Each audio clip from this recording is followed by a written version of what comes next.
আসসালামু আলাইকুম ভিউয়ার্স, শুভ সকাল। আপনারা কেমন আছেন? সকাল সকালে চা দিয়ে ব্লগটা শুরু করে দিলাম। নাস্তা খেয়ে রায়ানকে মাদ্রাসা নিয়ে যেতে হবে।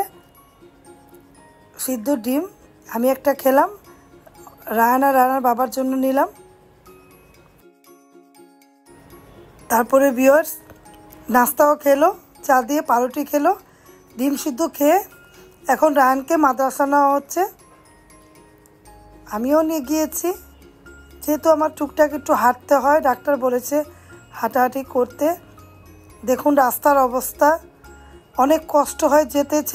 ছেলেমেয়েরা যে যায় অনেক কষ্ট করে যায়, আর নাহলে ঘুরে যেতে হয়, অনেক ঘুরে। এরকম করে ছেলেকে দিয়ে কলা নিব, কলার জন্য চলে আসলাম। কলা পছন্দ করছি, প্রতিদিন আমার অর্ধেক করে হলেও কলা খেতে হয়। ফলের মধ্যে কলাটাই একটু খাই, অন্য ফল তো কম খাই, বেশি অত খাই না। কলাটা খাই আমি, কারণ আমার চিরা দিয়ে কলা খেতে হয়, ওটস দিয়ে খাই। তারপরে ভিউয়ার্স কোথায় যাচ্ছি দেখতে থাকেন। রায়ানের জন্য পাউরুটি নিব আর আমাদের জন্যও নিব। রায়ানে বলেছে পাউরুটির কথা, আর দেখি একটা কী জানি বলেছে, ওইটা যদি পাই, সম্পাপড়ি না কী জানি বলে, ওটা বলেছে আল নাসিরের। আর রসমালাই কথা বলেছিল, জিজ্ঞেস করলাম রসমালাইটা নেই, তাই টক মিষ্টি একটা দই আছে, ওই দইটা নিব আর পাউরুটি নিব। ভিউয়ার্স তাহলে ভিডিওর পাশে থাকেন, দেখতে থাকেন। সকাল সকাল তো তাই রসমালাইটা নেই বলল, তাহলে ভিডিওর পাশে থাকেন, দেখতে থাকেন ভিডিও। আজকের ভিডিওতে আর কি কি আছে।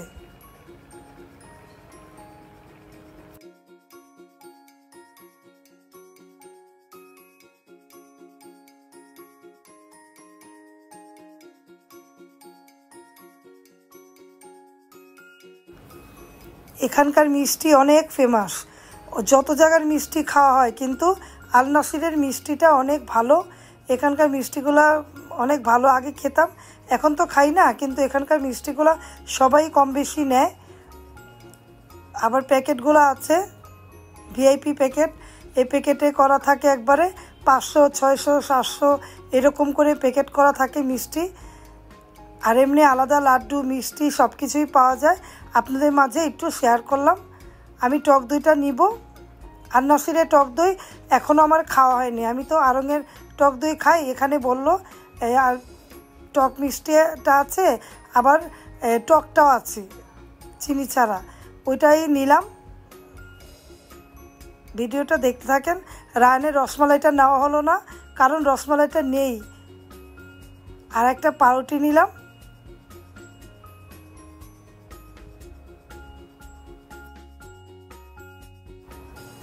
এখানকার কেক আমার মেয়ের অনেক পছন্দ করতো, আরেকটা ক্রিম রুটি অনেক পছন্দ, আর টানা পরোটা আমার মেয়েটা অনেক পছন্দ করতো। এখন তাক ভিডিও করলাম, সাইড থেকে চলে গেলাম, ভালো লাগে না, মেয়ের কথা মনে পড়ে গেল।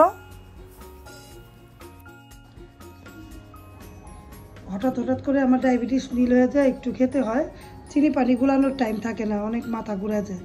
এই কোকটা এনেছি আর টক দই এনেছি, আর কি আল নাসির থেকে মিষ্টি দই সবসময় নেই, এবার মনে করলাম টক দইটা নেই, টক দইটা নিলাম আর কি, চিনি ছাড়া দই, ওই দইটা নিলাম চিড়েদা খাওয়ার জন্য, দেখি কেমন হয়। আর দইটা খাই, এবার আল নাসির থেকে এই দইটা নিলাম, কোনো সময় নেই বললো নিয়ে যান ভালো। আর পাউরুটি তো সবসময় আনি, পাউরুটি এনেছি, আর সিঙ্গারা এনেছি রানের জন্য। রানে তো ফেমাস সিঙ্গারা, সমোসা, এটা পছন্দ। আর আমার কলাটা বেশি নিতে চাই না, আজকে কী কারণে বেশি নিয়ে নিলাম, 4টা করে নেই। আর মুড়ি নিলাম, আর 2টা লেবু। আর ওখানে কি আছে, আর টুকটাক কিছু নিলাম, 2টা লেবু নিলাম। লেবু দামও বেশি, আর নষ্ট হয়ে জায়গায় 2টা 3টা করে লেবু নেই। আর কলাটা নিলাম, কলাটা আনতে প্রথম ছিল শক্ত, ব্যাগে রাখতে এই যে কালো হয়ে গেছে, কিন্তু কলাটা দেখতে সুন্দর হয়, দেখাও 60 টাকা হালি, কিন্তু বললো নিয়ে যান ভালোই, পাওয়া যায় না এটা, এই জন্য নিলাম। ওরাও খাবে, আমি তো পুরো একটা খেতে পারবো না, এখন অর্ধেক খাবো, বড় কলা না, অর্ধেক খাবো। নিলাম এগুলা টুকটাক কেনাকাটা করলাম, টক দইটা নিলাম। তাহলে ভিডিওর পাশে এতক্ষণ থাকার জন্য ধন্যবাদ। আমার ভিডিও যারা এতক্ষণ দেখেছেন তাদেরকে অসংখ্য ধন্যবাদ, ভালোবাসা। এভাবে আমার ভিডিওর পাশে থাকবেন। আল্লাহ হাফেজ, আসসালামু আলাইকুম।